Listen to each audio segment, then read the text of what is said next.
Hi, hello, வணக்கம். ஒரு நல்ல விஷயம். ஒரு தாய் தன் மகனிடம் என்னை முதியோர் இல்லத்தில் சேர்க்க சொல்வார்கள். எதுக்குமா நான் இருக்கிறேன் அல்லவா என்று சொல்வான். நான் போவது எனக்காக இல்லையடா, உனக்காக என்று சொல்லுவாங்க. நான் ஒரு கதை சொல்கிறேன் கேள்.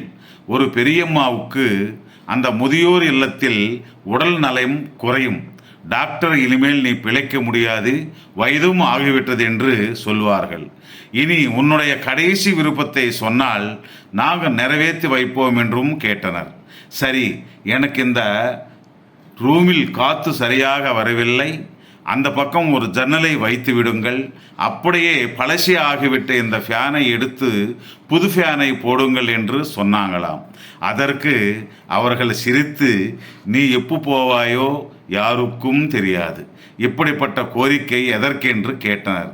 அப்போ அந்த பெரியம்மா, நான் போன பிறகு என்னுடைய மகன் இங்கே வருவான், அவனுக்கு இந்த ரூம் சௌகரியமாக இருக்காது, அதற்காக மாற்ற சொன்னேன் என்று கண்ணீர் விட்டதாம்.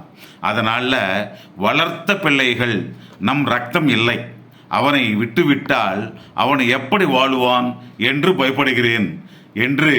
அதுவே நம்ம பிள்ளைகளானால் உலகத்துக்காகவது பார்ப்பார்கள்.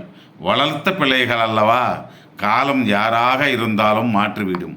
ஆனால் இரத்த சம்பந்தம் மட்டும் மாறிப்போனவர்களையும் ஒன்று சேர்க்கும். அதனால் என்னை முதலில் முதியோர் இல்லத்தில் சேர்த்தால் அங்கே உனக்கு அனைத்து ஏற்பாடுகளையும் செய்து விடுவேன் என்று சொன்னாங்களாம்.